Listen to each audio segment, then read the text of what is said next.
coastal areas. And China, unfortunately Japan, is one of those countries which is surrounded by oceans. So it's had frequent tsunamis, cyclones, typhoons, earthquakes, very little natural resources, very little cultivable area, only 11% of the land is cultivable, and very little area where humans can actually inhabit. And on top of all this, if you remember, in World War II, Japan is the only country on the planet which had been bombed. Hiroshima and Nagasaki, I'm sure all of you have heard. It's the only country which was ever under nuclear attack, 1940s. Now what happened then? Today Japan is the third largest economy in the world. In fact, until 2010, it was the second largest economy in the world. That's when China actually surpassed it. So what's happening in the world, if you think about it for a minute? India, with 140 crore people, with 40 crores of cultivable area, abundant natural resources, amazing talent, and most importantly, with a median age of 28, and with 65% of India being less than the age of 35, only has a 3.4 trillion economy. But Japan, with 12.57 crore people, with a median age of 49, has a 4.3 trillion economy, with a per capita of $39,000. So what is happening in these two countries, if you think for a minute? The one thing I can tell you that Japan has done successfully, has invested in the sectors that matter, has invested in its people, has ensured that the focus of the government, the collective goal, the collective national ambition, the collective national aspiration as a nation was very well defined, was extremely well etched in the minds of every Japanese, and they went about it with a single-minded pursuit. In India, unfortunately, while we do have leaders, while we do have many smart leaders, unfortunately our focus is always on politics. We are not focused on economics. Our focus is on winning the next election.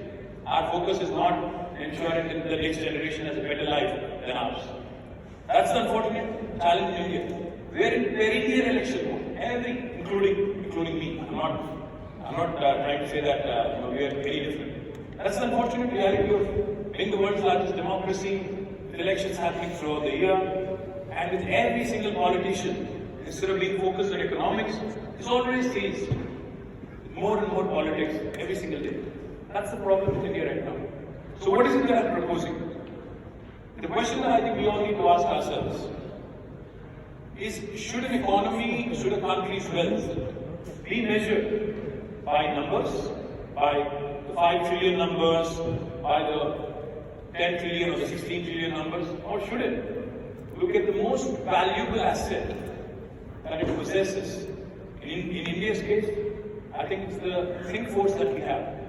India's think force, like I said, which is 65% within median age of 35, 50% with the median age of 28. I think that's the biggest asset that India has. Unfortunately, not many countries have that. Like I said, Japan's median age is 49, China's median age is 39. I can go on. We're the youngest nation on the planet. But are we putting our human resources?